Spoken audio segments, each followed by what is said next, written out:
Alright, so we have a couple more codex entries to go through. I'm not going to go through everything we have in primary today, but I thought I'd at least go through one more section. Let's learn more about ships and vehicles. Faster-than-light drives use element 0 cores to reduce the mass of the I've ship, already gone through. allowing higher rates. Larger warships are generally classified in one of 4 weights. Frigates are small, fast ships used for scouting and screening of larger vessels. Frigates often operate in wolf-pack flotillas. Cruisers are middleweight combatants, faster than dreadnoughts and more heavily armed than frigates. Cruisers are the standard patrol unit and often lead frigate flotillas. Dreadnoughts are kilometer-long capital ships mounting heavy, long-range firepower. They are only deployed for the most vital missions. Carriers are dreadnought-sized vessels that also carry large numbers of fighters. Smaller vessels are almost exclusively used in a support role to the warships during combat. Fighters are one-man craft used to perform close-range attacks on enemy ships. Interceptors are one-man craft optimized for destroying opposing fighters. Okay, so we have different classes of ships. I don't know when that will ever really... I guess it'll be nice to know what we're on, what we're dealing with, etc. whenever we're talking about ships. The Normandy is a prototype starship developed by the Human Systems Alliance with the assistance of the Citadel Council. It is optimized for scouting and reconnaissance missions in unstable regions using state-of-the-art stealth technology. For most ships, the heat generated through standard operations is easily detectable against the absolute zero background of space. The Normandy, however, is able to temporarily sink this heat within the hull. Combined with refrigeration of the exterior hull, the ship can travel undetected for hours or drift passively for days of covert observation. This is not without risk. The stored heat must eventually be radiated, or it will build to levels capable of cooking the crew alive. Another component of the stealth system is the Normandy's revolutionary Tantalus drive, a Mass Effect core twice the standard size. The Tantalus drive generates mass concentrations that the Normandy falls into, allowing it to move without the use of heat-emitting thrusters. It's very interesting technology. It uses a very new and different type of thrust. The amount of coordination required to create these mass concentrations that effectively pull the Normandy forward, kind of like a black hole would pull forward a object, and use that to make it actually move, that's kind of crazy. The idea that the heat generation is actually the problem is kind of crazy, though. Sovereign is the flagship of the rogue Spectre's Saren. An enormous dreadnought larger than any other ship in any known fleet, it is crewed with both Geth and Krogan. At 2 kilometers long, its spinal-mounted main gun is likely capable of penetrating another dreadnought's kinetic barriers with a single shot. How Saren acquired this incredible warship is unknown. The prevailing opinion is that Sovereign is a Geth construct, while others believe it is a Prothean relic. Its design, however, hints at a more alien and mysterious origin. The attack on Eden Prime demonstrated Sovereign's ability to generate mass effect fields powerful enough to land on a planetary surface. This implies it has a massive Element 0 core and the ability to generate staggering amounts of power. Right, the fact that it can just kind of like hover wherever it wants to, with it being so massive and heavy, the fact that it can kind of like just drift around inside of a planet's atmosphere with it being so big is really impressive. Ship mobility dominates space combat. The primary objective is to align the mass accelerator along the bow with the opposing vessel's broadside. Battles typically play out as artillery duels, fought at ranges measured in thousands of kilometers, though assaults through defended mass relays often occur at knife fight ranges, as close as a few dozen kilometers. Most ship-to-ship engagements are skirmishes between patrol vessels of cruiser weight and below, with dreadnoughts and carriers only deployed in full-scale fleet actions. Battles in open space are short and often inconclusive, as the weaker opponent typically disengages. Once a ship enters FTL flight, the combat is effectively over. There are no sensors capable of tracking them or weapons capable of damaging them. The only way to guarantee an enemy will stand and fight is to attack a location they have a vested interest in, such as a settled world or a strategically important mass relay. That's an interesting thought, that it's difficult to get someone to stand and fight when you're in space because they can just run away. The second they realize that they're going to lose, they just run away, which is tactically smart. You want to retreat, live and fight another day. Also interesting that the battles are fought over such great distances. It makes sense.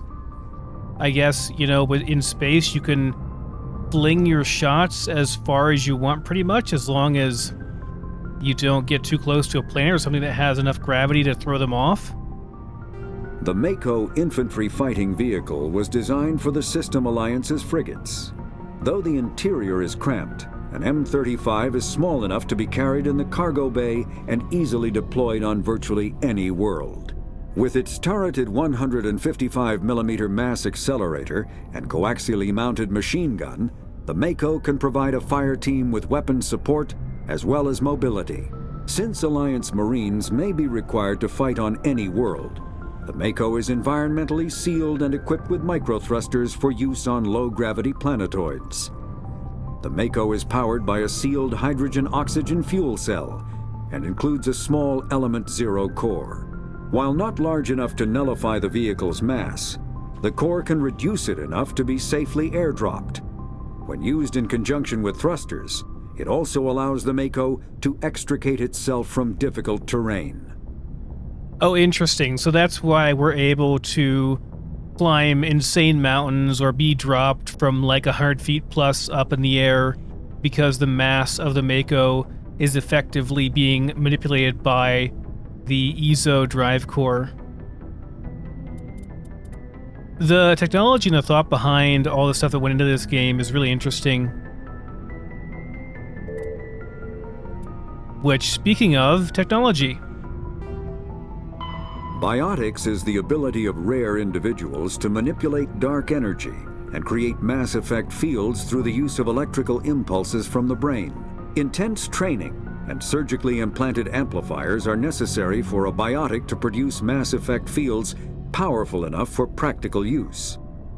The relative strength of biotic abilities varies greatly among species and with each individual. There are 3 branches of biotics. Telekinesis uses mass-lowering fields to levitate or impel objects. Mass-raising kinetic fields are used to block or pin objects. Spatial distortion uses rapidly shifting mass fields to shred objects. Most organic species are capable of developing biotic abilities, though there are risks involved. Biotics are the result of an in utero exposure to Element Zero. This usually causes fatal cancers in the victim, but in rare cases, it coalesces into nodules within the fetus's developing nervous system. usually causes fatal cancers in the victim, but in rare cases it coalesces into nodules and makes them into a biotic. Fatal cancers though, huh? It's just kind of like, I don't know, just kind of insane that we're just giving babies in utero EZO and they become biotics. They might die of cancer before they are even born, but hey, you get like a 5% chance of being a superhuman. I know we have biotics basically because there was an EZO spill and a bunch of people are exposed, so it was an accident, quote-unquote accident. The whole thing's very shady though. An artificial intelligence is a self-aware computing system capable of learning and independent decision-making. Creation of a conscious AI requires adaptive code, a slow, expensive education, and a specialized quantum computer called a blue box. An AI cannot be transmitted across a communication channel or computer network. Without its blue box, an AI is no more than data files. Loading these files into a new blue box will create a new personality, as variations in the quantum hardware and runtime results create unpredictable variations. The Geth serve as a cautionary tale against the dangers of rogue AI, and in Citadel space they are technically illegal. Advocacy groups argue, however, that an AI is a living, conscious entity, deserving the same rights as organics. They argue that continued use of the term artificial is institutionalized racism on the part of organic life. The term synthetic is considered the politically correct alternative. Yeah, the whole AI conundrum is pretty crazy, and I can see the argument that an AI is technically it's a living being, so it's not really artificial, it's just intelligence, you know? Synthetic is probably the better term, yeah. But still, do AIs deserve rights? I mean, I just think the reality is we just shouldn't create AIs. It's just a really bad idea. Thankfully, we're not like anywhere near that yet, so we're tinkering with what we call AI, but it's nowhere close to a true AI yet. We're more like just using VIs right now. Not even really VIs, but just the baby form of VI. A virtual intelligence is an advanced form of user interface software. VIs use a variety of methods to simulate natural conversation, including an audio interface and an avatar personality to interact with. Although a VI can provide a convincing emulation of sentience, they are not self-aware, nor can they learn or take independent action. VIs are used as operating systems on commercial and home computers. Minimal VI agents are also available. Agents are compact and specialized. Some serve as personal secretaries, filtering calls and scheduling meetings based on user-defined priorities. Others are advanced search engines, propagating themselves across the extranet to collate user-requested data. Commercial VIs in a variety of stock personalities are available at any software retailer. Boutique firms and hobbyists also build unique VIs to personal specification. Although software emulation of living personalities is illegal, reconstructions of famous historical figures are common. VIs don't really scare me too much. It's whenever the machine begins to actually understand itself and understand that it begins to ponder its own existence and ask crazy questions like the Geth did. That's when it's dangerous. When subjected to an electrical current, the rare material dubbed Element Zero, or EZO, emits a dark energy field that raises or lowers the mass of all objects within it. This mass effect is used in countless ways, from generating artificial gravity to manufacturing high-strength construction materials. It is most prominently used to enable faster-than-light space travel. EZO is generated when solid matter, such as a planet, is affected by the energy of a star going supernova.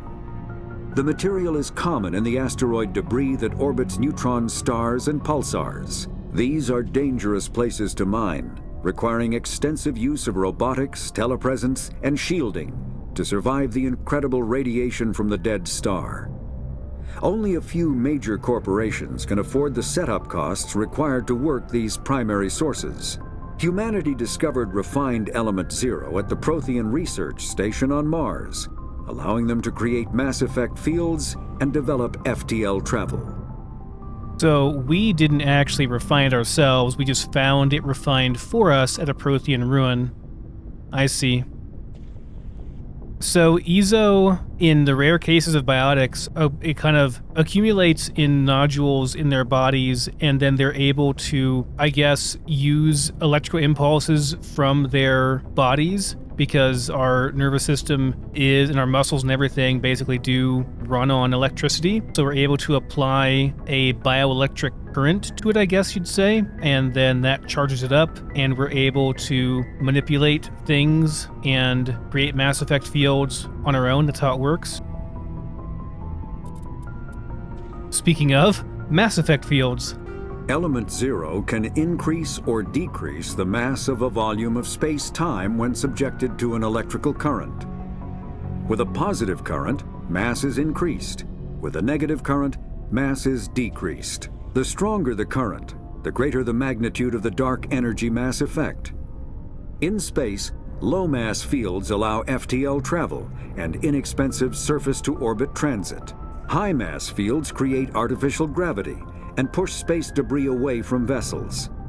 In manufacturing, low-mass fields permit the creation of evenly blended alloys, while high-mass compaction creates dense, sturdy construction materials. The military makes extensive use of mobility-enhancing technologies, with Mass Effect utilizing fighting vehicles standard frontline issue in most military forces. Mass Effect fields are also essential in the creation of kinetic barriers or shields to protect against enemy fire. Okay, I wasn't going to go through all this, but I guess since we're almost done, let's finish these last two and then we'll call it good for Codex for today. Mass relays are feats of Prothean engineering advanced far beyond the technology of any living species. They are enormous structures scattered throughout the stars and can create corridors of virtually mass-free space, allowing instantaneous transit between locations separated by years or even centuries of travel using conventional FTL drives. Primary mass relays can propel ships thousands of light years, often from one spiral arm of the galaxy to another. However, they have fixed one-to-one connections. A primary relay connects to one other primary relay and nowhere else. Secondary relays can only propel ships across a few hundred light years. However, they are omnidirectional. A secondary relay can send a ship to any other relay within its limited range. There are many dormant primary relays whose corresponding twins have not yet been located.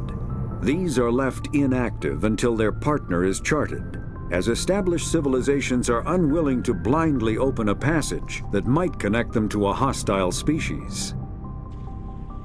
That's what happened with the Arachni, right? We opened a portal to the Arachni and started the Arachni Wars. And that's why the humans got in so much trouble, because we ended up setting up a mass relay. And before we were part of the council, and the Turians got super mad at us, and it caused a space-wide incident that started a war. And that was the First Contact War. Omni-tools are handheld devices that combine a computer microframe, sensor analysis pack, and manufacturing fabricator. Versatile and reliable, an Omni-tool can be used to analyze and adjust the functionality of most standard equipment, including weapons and armor, from a distance. The fabrication module can rapidly assemble small three-dimensional objects from common reusable industrial plastics, ceramics, and light alloys. This allows for field repairs and modifications to most standard items, as well as the reuse of salvaged equipment. Omni-tools are standard issue for soldiers and first-in colonists. Okay, and we'll do more on weapons and equipment in sometime in the future. And then we have all this secondary stuff, which I have to read myself, which is really, really, really, really bad. Okay, I think we've talked to everybody. I think we've gone through quite a bit of stuff here. What's our next mission? Let's see here. Right, finish crime lords. We have to go to the disk system of the Hades Gamma cluster, I think. And that should be what the second crime lord is, and then we can talk to the lady who hired us and hope she doesn't double cross us, and she'll be a nicer non-human trafficking type of crime lord, non-slaver crime lord.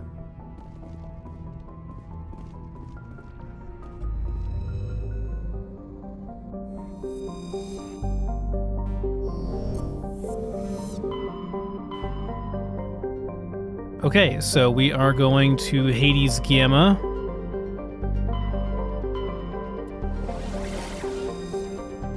And it was the disk system.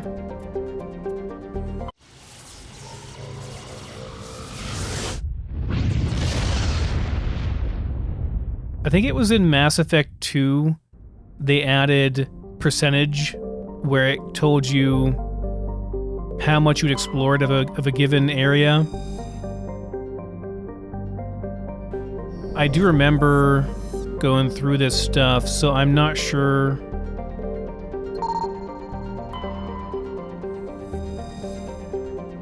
Metallic asteroid, okay.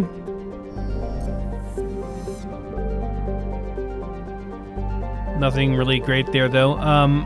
I do remember going through this system.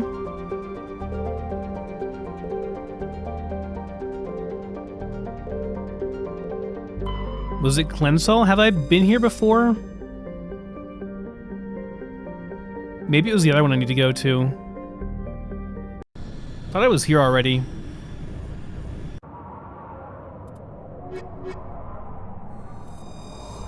I don't feel like thinking too much. I'm just gonna grab my two besties. My favorite girl and my favorite bro.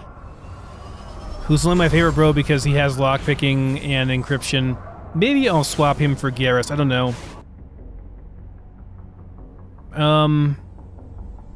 Yeah, so I've already been here because I surveyed... Well, maybe not. I don't know. But no, I surveyed this already, so I had to have been here already. Okay, so it's not here. It's got to be the other place then. Okay, back we go. Let's see. Other place was Han system of Gemini Cygna.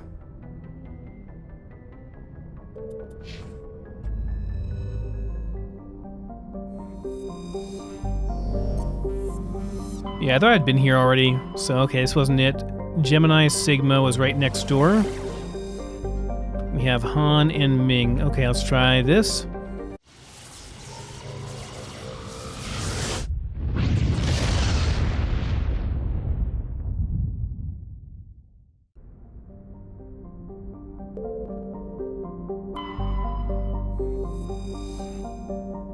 Patatanalis. Hopefully I said that correct. Patatanalis, there we go, is a large rock world with an unusually thin atmosphere of hydrogen and carbon monoxide. Extensive deposits of uranium and occasional loads of naturally occurring plutonium. Total mass more than 4 times that of Earth. A lot thicker atmosphere. Okay, survey it. It's very cold. We got some light metal.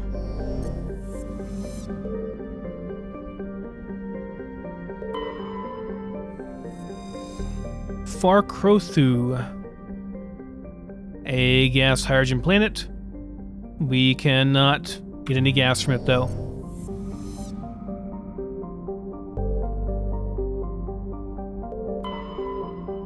Mavagon. Level 2 cold hazard. Small rock and ice planet with a thin atmosphere of ammonia and methane. Surface is frozen and mainly composed of tin with deposits of potassium. Planet has a rudimentary ammonia-based life, mainly concentrated around geothermal vents deep underground. Severe storm cycles are common due to limited visibility. Navigation may be difficult. It's very cold.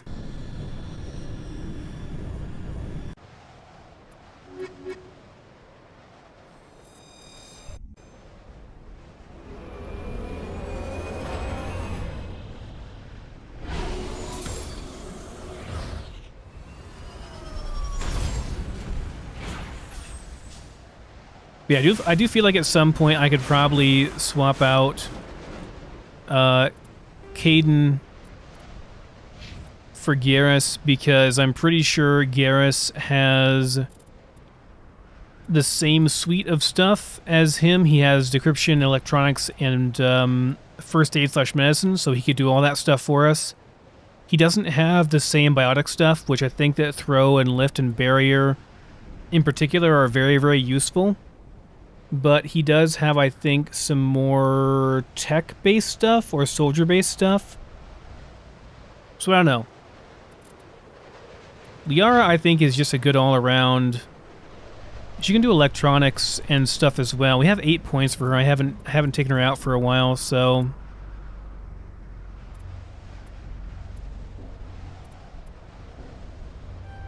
go ahead and get that advanced singularity point there since we're right there. And maybe just increase her Asari scientist stuff or generic stuff so that it makes her first aid better, recharge time on biotics, etc. Oh, barrier. We should do master barrier for sure. Yeah, then we'll just dump the rest into here for now. Well, you can just max it out. Okay, cool. That's totally fine. Oh, right, I have the new shock trooper. 6% biotic protection and even more pistol and shotgun damage. Okay. Biotic protection is one thing I'm kind of lacking on, so that's cool. We don't go up against that many biotics, but...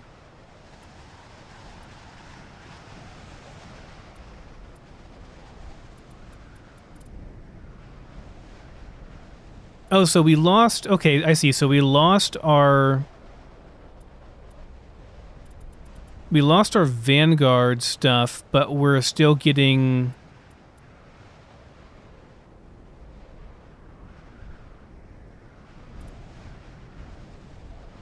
Here we go, barrier specialization. More barrier strength, 25%, and it also regens 40 shields per second. That's actually kind of huge, isn't it? 40 shields per second we're going to regen from it, and our barrier lasts forever. 23-second duration with a 40-second recharge time. And I think that it, to the point where we're going to have it up almost all the time. Yeah, it's going to increase the duration by 25%. So yeah, with this going too, we should have it up pretty much all the time. This also gives us more adrenaline. Okay. Yeah, I feel like we should invest in Shock Trooper then for sure. Plus more pistol and shotgun damage. I mean... So this is the same pretty much as the Vanguard stuff, yeah? Okay, I'm cool with that. Where are we going? There's the hideout. Let's do the other thing first, whatever that is, the debris field or whatever that is over there. I'm glad that there's like some lore explanation for why the Mako can traverse areas and do stupid stuff like that and not really suffer any damage. But I still feel like, wouldn't it just make more sense to just use some kind of atmosphere travel capable flight type of thing? Oh my god, come on, get up there.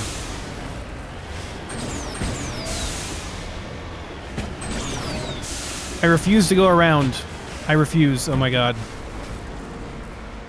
Don't get stuck, Wanderer, don't get stuck. Okay, there we go, we're good.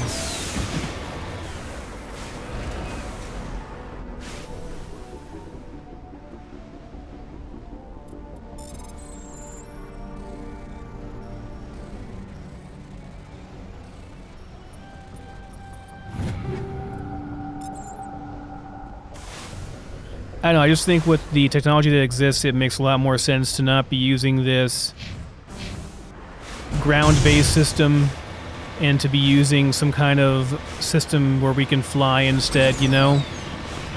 Maybe it's a matter of transport. We couldn't fit something that has the ability to fly onto the Mako. Or, sorry, onto the Normandy. Why must your bases always be on these ridiculously high, difficult-to-climb hills? I guess it's the point, I suppose.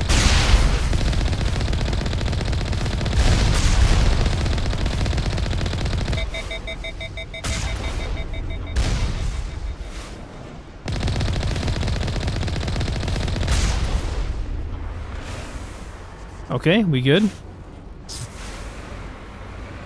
Looks like the entrance is on the other side. Or not? Where's... there it is.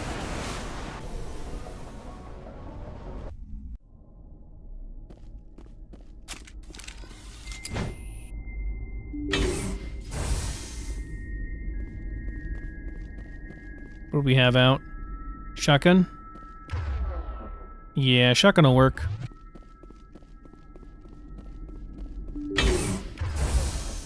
Pistol and assault rifle? Yeah, you guys are good.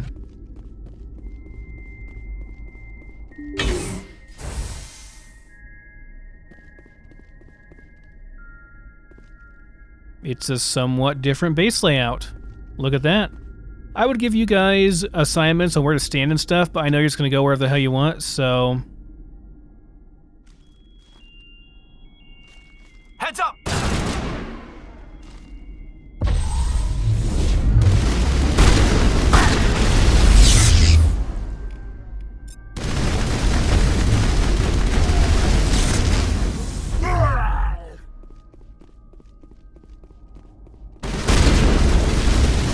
There shall be no hiding around corners back here.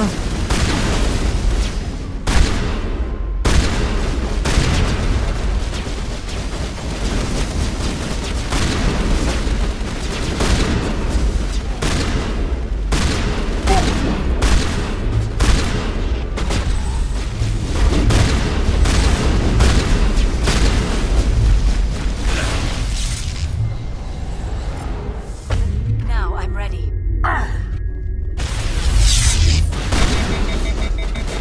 Uh-oh, hold on. I need, here, why are my abilities all on cooldown?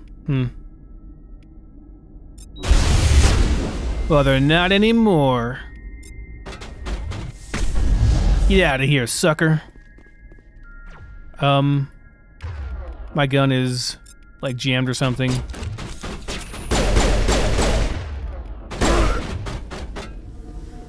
I think that was a bug, maybe.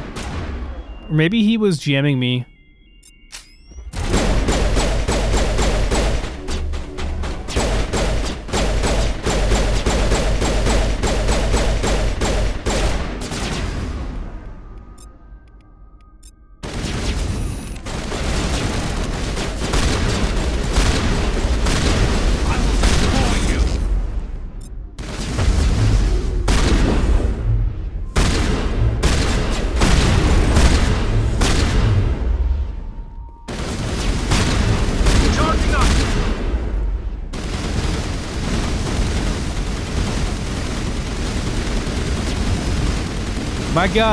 My God, Liara.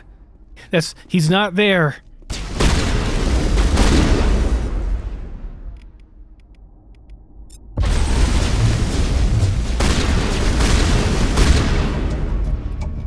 Crime Lord defeated. I think we got him, Commander.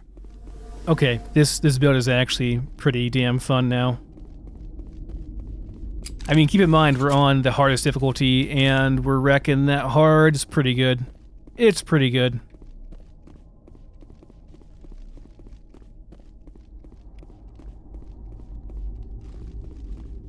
I don't see anything else in this main area. I guess there's probably going to be a back area somewhere over here with more loot, yeah? Seems to be how it usually goes. Maybe?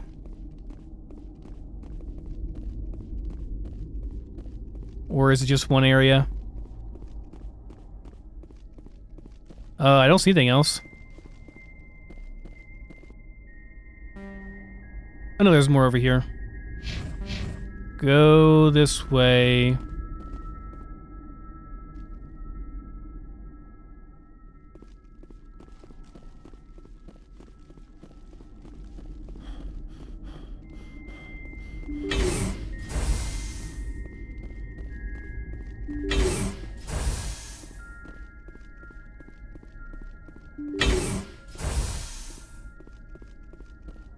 What you got for me?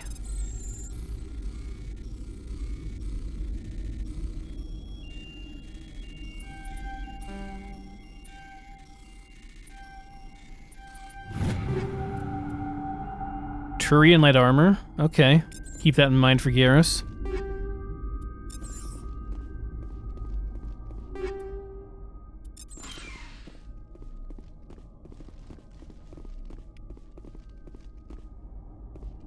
Just some gel. Okay. Nothing crazy, but all stuff we can sell. We gotta make some more money. I spent all of it on new guns for everybody, so... Prodigy and Unity amps. I think the Polaris has been the best one so far.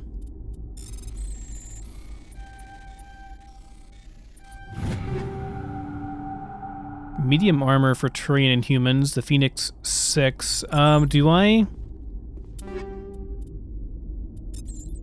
Let me see. Is that what I'm using? Using the Titan. Mine's way better.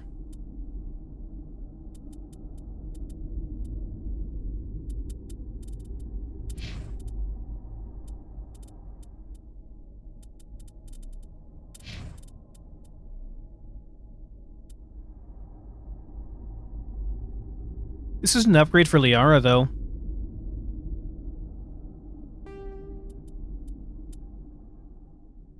Okay, that's cool.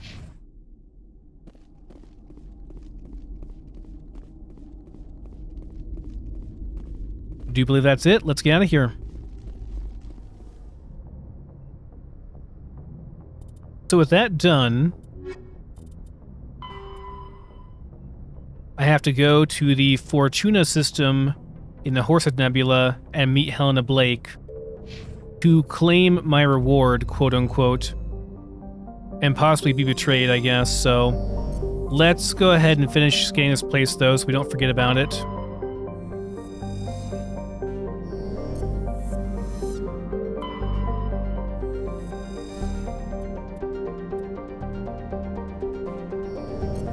Didn't see anything too important in those places. Okay. That's Han. Have we checked out Ming? I don't know if we have or not. I want to at least survey it while we're here, if I haven't already.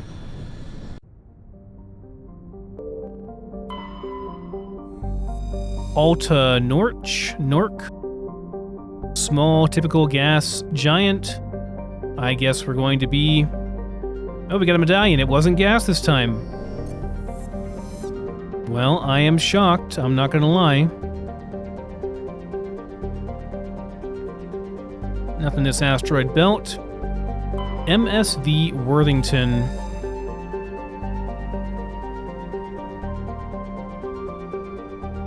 It looks like it's kind of busted up, yeah? Appears to be in a shutdown state. The main thrusters are cold, and it is adrift off the orbit of Antiropus. Did we already go here? The Morrison Company, Shanxi. I thought we were already here? We'll find out pretty quick, I guess.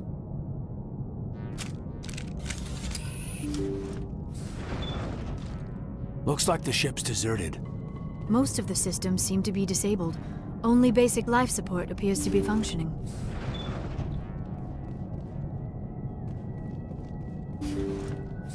Will it be a bunch of husks? Did you hear that? Sounded like footsteps. Gonna be a bunch of husks, isn't it? Gonna be a husk ambush. Better save. Somebody set that trap. This whole place could be wired. Oh.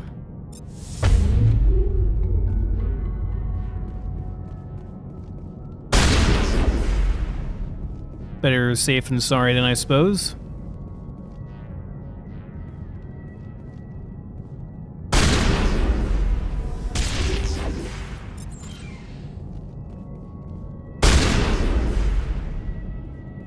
LOL physics.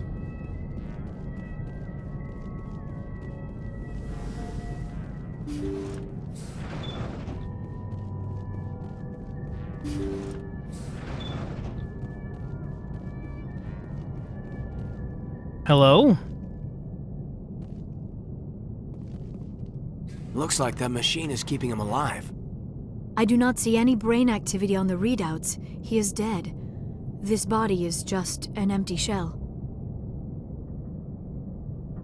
Leave him alone until we know more about what's going on here. You are right. Better to just leave him be for now. Yeah, like, Liara's like, shut him down, turn him off, cut the ventilator, and I'm like, I don't even know this man, I don't know what happened here, maybe there's a reason, maybe he's infected with something, or I don't know. Yeah, here we go. Jacob's not going to make it. His brain was deprived of oxygen for too long. There's nothing any of us can do for him now except let him die with dignity. Is what he would want. I'm more worried about Julia now. She's showing signs of severe depression. I gave her some meds that should help, but I better warn the captain. So this is the guy that was deprived of oxygen for too long? That's sad, but then where is everybody? I mean, these people wouldn't have abandoned him.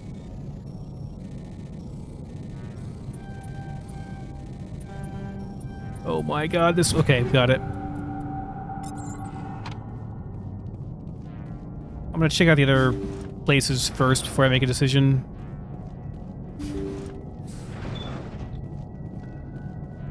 Jacob is showing no signs of brain activity. There's nothing more we can do for him.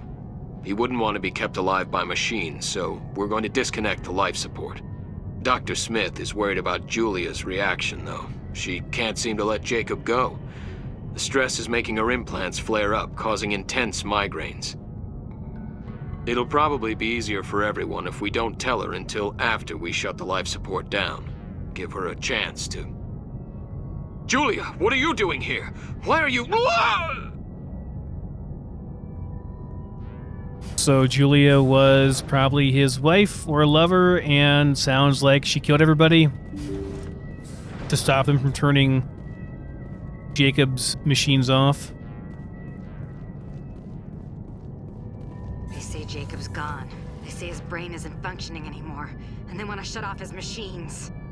But Jacob's the only thing in the world that matters to me. I don't know how to help him, and it's tearing me up inside. I just feel so helpless, so damn angry. Dr. Smith gave me some meds to calm down, but I didn't take them. I can't. Not until I figure out a way to help Jacob. I won't give up on him. I won't!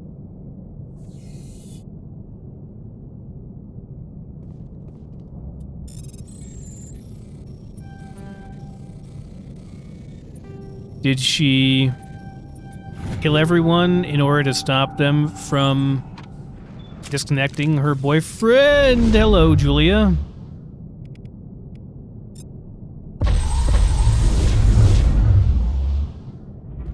It was unwise to attack us.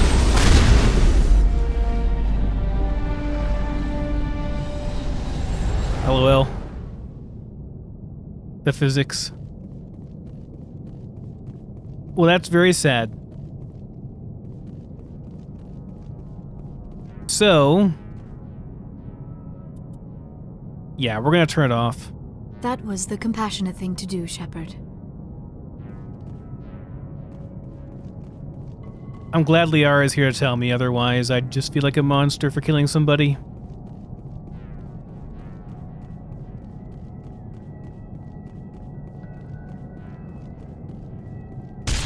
Ah! Yeah. They're still rigged to blow.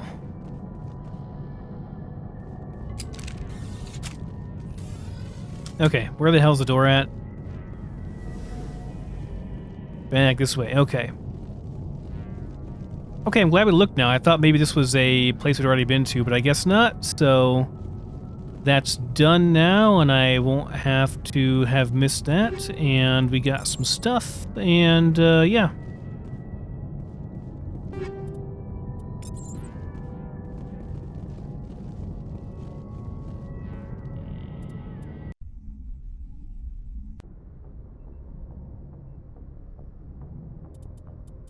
Okay. Was that all in the system? Let's make sure before I take off. Now we got a couple more to scan here. Antiroprus. Gas giant. Process of migrating inwards. In a few million years, the planet's atmosphere will begin to boil away into space. Well, it's got some time. Look, I mean, you know, that's a bit of time yet. I mean, considering that the race's history only go back like 50,000 years, I think we're probably fine. There's a sizable temperature difference between the side of Antiroprus facing the blue giant and the side facing away. Yeah, I would assume it doesn't actually give you a temperature because it would vary so much. This variance powers massive cyclonic wind systems, the intense heat it absorbs from the sun, in addition to its own internal heat engine. Okay. Don't go there. Bad idea. Yet another blue giant that is not a blue giant. It's actually orange. Immersion ruined. 0 out of 10 game. I'm just kidding. Okay.